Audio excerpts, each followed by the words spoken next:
Hey, hey! You two! Choose a tank for the head, the other goes to the tail! Hello? Hello? Oh dear.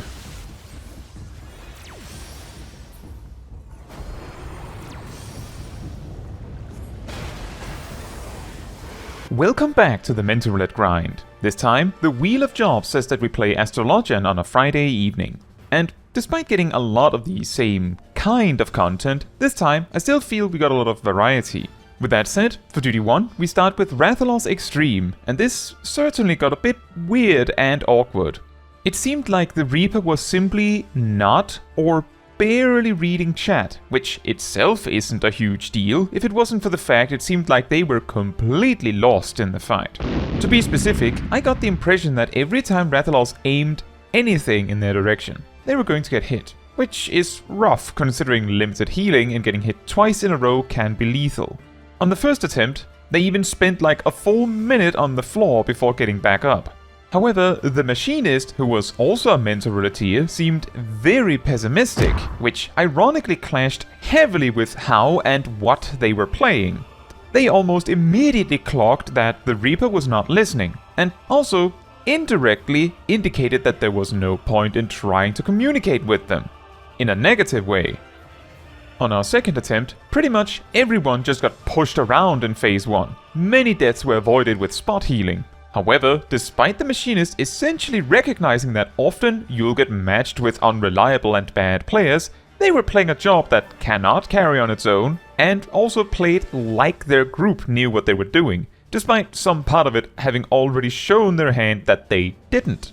In the second attempt, I just barely didn't make it to Mount Rathalos. However, in my defense, the Machinist did it last attempt, and my healing was so needed for this attempt that I couldn't even imagine sending the heal on Rathalos in this phase. For the third attempt, I do the mounting, and almost die from the cleave from Garula, but since I can't trust anyone else to do it, Machinist, I then use Rescue to help the Reaper into position, which I also did in the first attempt. The Reaper dies to stack markers in phase 2, again because they weren't healing themselves enough, which also happened in the first attempt. A bit later, I get comboed to death, leading us to have 1 life left. And given that it felt like the Reaper got hit by anything that targeted them, it was only a matter of time. Now, with that, I do want to talk a bit about being a mentor. The Machinist said, "Hope is forbidden in Mentor Roulette hell." Probably a little bit for the joke of it, but still. But they also played as if they assumed everyone would be playing optimally, like asking the Reaper to LB after already acknowledging they wouldn't read it, and wouldn't do it. A ranged LB is better than no LB. As a mentor, a piece of advice to not lose heart is to play as if and assume that you're getting matched with bad players. That way, you will be positively surprised when they're good. You will also have to swallow some camels and take all the bad and unfun tasks, because the first-timers and sprouts either won't know to do it, and even if they do, they're much more likely to think, someone else will do it. You have to mount Rathalos. You have to LB, even if it's not optimal. This is also why I rank having utility options so high when comparing jobs for Mentor Roulettes. Anyway, despite everything, we somehow made it through on the third attempt. For Duty 2, we went to 07N, Sigmascape v3.0. A very weird fight. It sort of references a handful of other bosses, I believe from Heavensward. On my end, I tend to mess up the bomb deployment because I never remember that apparently the green side is always the correct one, which in hindsight makes perfect sense. Over the course of the fight, it felt like there were possibly a few players that just ignored mechanics, hoping the boss would die first, which made things harder than they needed to be. However, no one died, so we somehow made it through. For Duty 3, we went to Holminster Switch. The tank decided to split up the first part of the dungeon into 3 pools instead of 2. This does make things slightly easier, albeit slower, but it was a bit confusing because it seemed like it snuck up on us a bit. The tank was using their cooldowns as best they could, including using arm's length, so what more can you ask for? On the second boss, it seemed like one or both of the DPS were very scared of the limit cut mechanic. For those wondering, the boss dashes up to each player in the number order and hits everyone on the way there. This means that as long as the group is in a square formation around the boss in some way, it almost doesn't matter how close you are, and being closer almost makes it safer. On the final boss, I realized there is a real possibility the Viper has not been in this duty for a long time, or maybe haven't been here much at all. When the ninja got chained, the Viper was more focused on running away from the scary cone telegraph than helping. They also panicked and died to running away with the stack marker afterwards. Despite this, the duty went pretty smoothly. I can also say, very convenient that Ashuna is instant now for the gremlins before the second boss. For duty 4, we went to Fractal Continuum. A very nice run too. The big pull before the second boss understandably got cut in two, although I think maybe the tanks stopped because they weren't sure how long it was, since they stopped one pack before it would be done. However, multiple of the enemies we had already pulled do raid-wide AoEs, and if they line up just wrong, that could be a problem. I had a bit of a revelation on the second boss. At some point, the boss does this 1-1-1-1 ton swing, which is unavoidable. You can stop it by distracting it by opening any of the nearby incubators. This immediately stops the attack, however, for some reason, I had convinced myself that the boss actually being properly stopped hinged on them being allowed to eat the distraction. Surprisingly, no, you can absolutely just kill off the mob you used to distract it with. Because, of course you can, the attack was already cancelled. For duty 5, we were a 15-minute replacement in Vanguard. But they were just at the second boss? Weird. But at the end of the dungeon, the tank said, sorry for the wait earlier. So my best guess is that they had to be right back and the healer might have left during the wait or something. Rayato also knew me. Hello. That said, the Pixelmancer had a pretty rough go at it.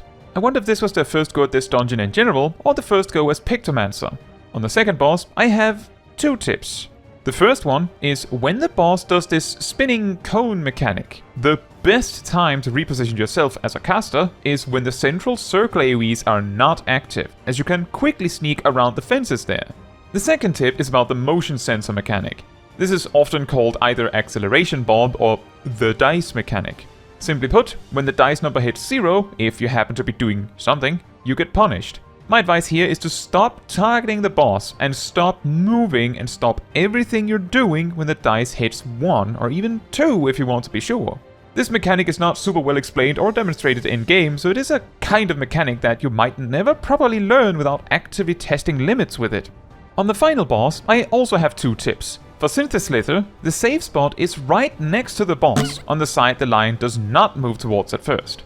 If you can, it is not a bad idea to trail behind the boss as they slither across the arena, as Syntheslither is usually done in pairs, so you need to make it all the way over there. The second tip is about Slitherbane 4 and Rearguard. The obvious part is that the slash turns into a half-room cleave afterwards. The less obvious, and what tends to catch players, is that the tell for which side the first half-room cleave is based on what the action is named and where the tail is. Foreguard and the tail in front of the boss means the cleave is in front, meaning of course that it half-room cleaves, line AoE, and then half-room explodes overlapping with the next tail cleave. Rearguard and the tail behind the boss means the cleave is behind. As far as I know, the boss will only do foreguard twice and rearguard twice, per set. So if he uses foreguard twice in a row, you can assume the 2 last guards will be rearguards. The scary part is that both of these 2 mechanics can single-handedly kill pretty much anything but a tank if you repeatedly mess it up. That said, despite the Pixelmancer especially having a hard time, we made it through. For duty 6, we were a 13-minute replacement in Dzemael Darkhold. The only thing left is the final boss, so how much could we possibly learn about this group? Well, seems the tank and the machinist seemed to know what they were doing. The Dragoon, though, there was something weird about them. Their rotation seemed somewhat random, which included sometimes using Doom Spike on single target. They also sometimes just wandered around. Not to mention that they would ignore the crystals entirely. Most of this would be more okay if they were legitimately not even level 50, but they were wearing above level 70 gear, so surely they would know a bit better than that. I would almost guess it could have been a poorly made bot, but not enough evidence to be sure. Very weird. For duty 7, we went to Sohm, and this was an amazingly good group. Everyone respected mechanics. I even saw the Black Mage dive from their ley lines to get mechanics right. The Reaper was willing to step out of melee range to be safe as well, although sometimes that seemed wholly unnecessary, but hey, better safe than sorry. The duty just went super well overall, and I think the Black Mage also did their rotation well, which is pretty good with my recent track record. For duty 8, we went to Leviathan Extreme. On the first pull, everything spirals into chaos. Partly, if not primarily thanks to both tanks choosing to entirely ignore the tail. On hard, this might be manageable since a healer might be able to just spam healer DPS through it, but on extreme, whoever's tanking the tail gets a debuff that punishes healers for upfront healing on the target by reducing their cast range and at a certain stack count, completely pacifies the healer for a while. This means that whoever's tanking the tail should mainly rely on indirect healing like Cardia or pure healing over time like Ewa. This just isn't enough for a DPS.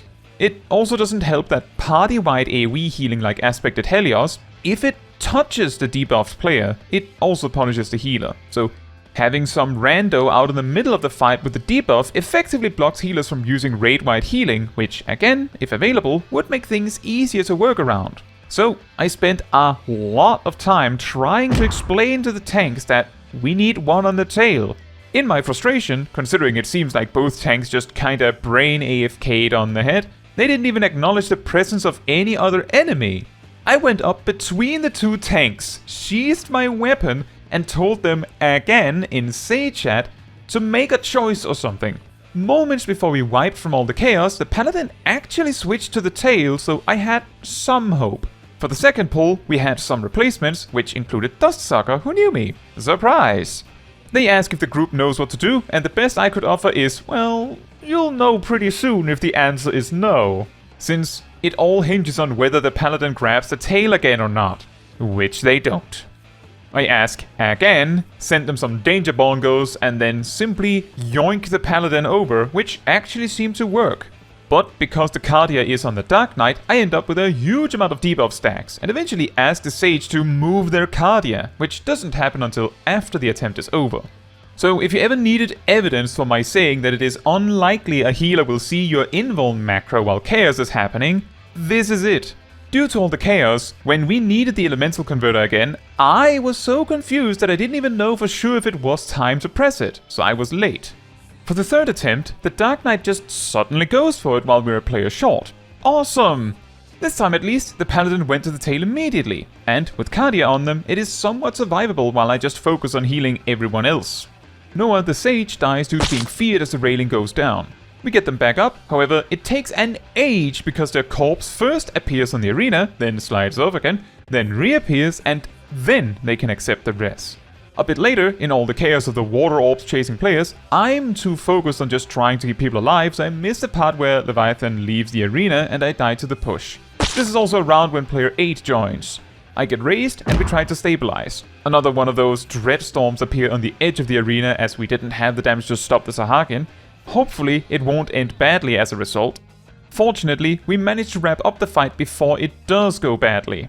In a weird twist, 2 Sage healers is an amazingly good combo for this fight, simply because double Cardia can sort of overtake the damage from the tail, and since Physis does no upfront healing, that one is safe to use anywhere in the arena.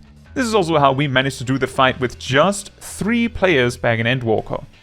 For duty 9, we went to Tender Valley, and my best guess here is that the Viper was a first-timer, which is totally fair, as if so, the mistakes they made very good sense. I will say though that every boss seemed to take like an entire sequence longer than usual, or a handful of mechanics longer, with the first boss getting one more knockback mechanic in, the second boss getting an additional wave of board mechanics in, and the final boss used their Great Torrent, which I don't think I've seen in months. Something that can sneak up on less experienced groups is the first pull after the second boss, because these vessels, the cubes, do constant AoE damage around the tank if not just on the party as a whole, so if the team isn't careful, the damage quickly adds up. As an Astrologian, this can be handled quite easily with a combination of Celestial Opposition, Earthly Star and Macrocosmos. You probably don't need all 3. For the final boss, I have given this tip before for the Greatest Labyrinth, but let me present it again. To find the safe path, find the destination, and then find the arrow that points to the destination. And then find the arrow that points to that, and so on until you find something you can reach. I've also noticed that there's only like 2 or 3 different kinds of paths, and in my experience the one you see here seems to be the most common, so knowing these patterns can also enable you to find the right one quicker. For moist summoning, usually it will be the greatest party-wide damage this fight will offer, so going all out on it is not a bad idea.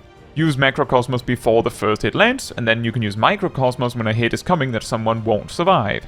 Despite the length of each boss fight, the duty didn't feel that long, weirdly. Finally, for duty 10, we went to Vanguard again, and I think both the tank and the Black Mage might have been first-timers. The Viper had a mix of crafted level 100 gear and some level 90 gear, so they might also have been rather new, but I'm guessing it isn't their first time here. This duty does have some of the harder hitting things. When I was soloing this duty with Warrior, I found the second pull before the first boss impossible to take in one big pull. The same applies to the Winged Boys after the second boss. For the first boss, something that catches players off guard is that the enhanced mobility mechanic actually hits in somewhat real time, meaning that you can absolutely dodge the attack by just not touching the laser beam. However, this also means that if you step into the circle too soon, you will get hit. The best way I can put it is that the Black Mage had a hard time with every boss, getting hit by random telegraphs on the first boss, dying to the spinning cones on the second boss, and on the final boss there were so many problems with Slitherbane Fawned Rearguard, as well as Synthoslither, that I put a marker on myself to try and help guide the team. Despite not a single wipe. This took quite a while, but we made it through. Quite a strange set, slightly more varied than usual, but I also felt I had a lot more players that didn't quite know what they were doing exactly. I wonder if this is just a coincidence or like a Friday evening thing. Now, amazingly, the Wheel of Jobs has already decided 2 healers for me this early, so surely the next several sets will be DPS, or maybe a tank.